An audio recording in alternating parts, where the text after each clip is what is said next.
আসসালামু আলাইকুম। সুপ্রিয় এসএসসি পরীক্ষার্থী ভাই ও বোনেরা, আজকে আমি তোমাদের সাথে খুবই গুরুত্বপূর্ণ একটি বিষয় নিয়ে আলোচনা করব, যেটা তোমরা থাম্বনেল দেখেই বুঝতে পারছো। তো ভিডিওটি শুরু করার আগে আমার চ্যানেলে যারা নতুন তারা আমার চ্যানেলটি সাবস্ক্রাইব করে রাখো, যাতে করে এরকমের উপকারী ভিডিও প্রতিনিয়ত পেতে পারো। তো আজকের আলোচনার প্রশ্নটি হলো, 2025 সালের এসএসসি পরীক্ষার হল ফ্রি থাকবে নাকি কঠোর থাকবে? এই বিষয়ে প্রশ্নসহ প্রশ্নের সমাধান আমি তোমাদের বোঝানোর সুবিধার্থে আমার মোবাইলের নোটপ্যাডে লিখে রেখেছি। সেখান থেকে আমি তোমাদেরকে স্টেপ বাই স্টেপ বুঝিয়ে দেব। তো কেউ ভিডিওটি স্কিপ করবে না, সম্পূর্ণ ভিডিওটি না দেখলে তোমরা শিখতে পারবে না। তো শুরু করছি মূল ভিডিও। এসএসসি পরীক্ষা বাংলাদেশের অন্যতম গুরুত্বপূর্ণ পাবলিক পরীক্ষা। প্রতি বছর এই পরীক্ষা ঘিরে নানা আলোচনা হয়ে থাকে।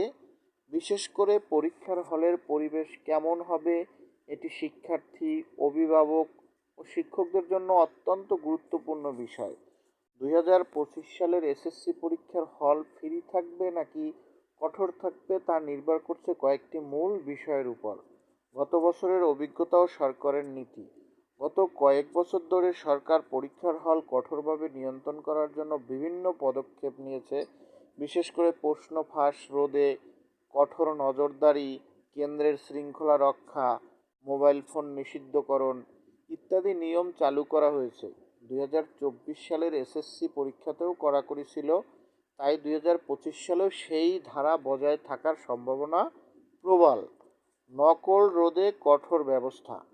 সরকার ও শিক্ষা বোর্ড নকলমুক্ত পরীক্ষা নিশ্চিত করতে বেশ কিছু নিয়ম চালু করেছে, যেমন পরীক্ষার হলে মোবাইল সম্পূর্ণ নিষিদ্ধ, পরীক্ষার্থীদের দেহ তল্লাশি করা, পরীক্ষার হলে সিসিটিভি ক্যামেরা স্থাপন করা, বিশেষ বাহিনীর নজরদারি বৃদ্ধি। এসব পদক্ষেপের কারণে পরীক্ষার হল আগের মতো শিথিলতা পাওয়ার সম্ভাবনা কম। শিক্ষকদের ভূমিকা। পরীক্ষা কেন্দ্রের শিক্ষক ও হল পরিদর্শকরা যদি সরকারের নির্দেশনা মেনে চলেন, তাহলে পরীক্ষার হলে কঠোর নিয়ন্ত্রণ থাকবে। তবে কিছু এলাকায় শিথিলতা থাকতে পারে, যা নির্ভর করবে স্থানীয় প্রশাসন ও কর্তৃপক্ষের উপর। পরীক্ষার্থীদের জন্য প্রস্তুতির পরামর্শ। যেহেতু পরীক্ষার হলে নকলের সুযোগ কম থাকবে, তাই পরীক্ষার্থীদের উচিত যথাযথ প্রস্তুতি নেওয়া, নিয়মিত পড়াশোনা করা, সময় মেনে লেখার অনুশীলন করা এবং মডেল টেস্ট দেওয়া জরুরি। 2025 সালের এসএসসি পরীক্ষা কঠোর পরিবেশেই অনুষ্ঠিত হওয়ার সম্ভাবনা বেশি।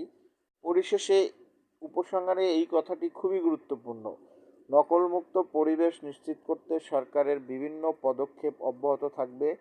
তাই শিক্ষার্থীদের নির্ভর করতে হবে তাদের কঠোর পরিশ্রম ও অধ্যবসায়ের উপর। তবে এই লেখার সাথে আমি একটু যুক্ত করতে চাই, তা হলো বর্তমানে যে সরকার, অন্তর্বর্তীকালীন সরকার, তারা চাবে তাদের সাফল্য দেখাতে। তারা যে সরকার হিসেবে খুব একটা ভালো করেছে, তারা কিন্তু সেটি প্রমাণ করতে চাবে শিক্ষার হার বাড়িয়ে। সেহেতু কোনো কোনো ক্ষেত্রে কিন্তু হল ফ্রিও থাকতে পারে। তো সেই ভরসা করা যাবে না, তোমাদেরকে অনেক পরিশ্রম করে ভালো প্রিপারেশন নিয়ে হলে যেতে হবে। এই বিষয়ে তোমাদের মতামত কি? কঠোর হলে ভালো নাকি শিথিল হলে ভালো? কমেন্টে জানাও। আর এই ছিল আজকের ভিডিওটি যদি ভালো লেগে থাকে তাহলে অবশ্যই বন্ধুদের সাথে শেয়ার করো, এবং পরবর্তীতে এই রকমের নতুন নতুন ভিডিও পেতে আমার চ্যানেলটি এখনই সাবস্ক্রাইব করে রাখো। আবারও দেখা হচ্ছে পরবর্তী কোনো ভিডিওতে। সেই পর্যন্ত ভালো থাকো, সুস্থ থাকো। আল্লাহ হাফেজ।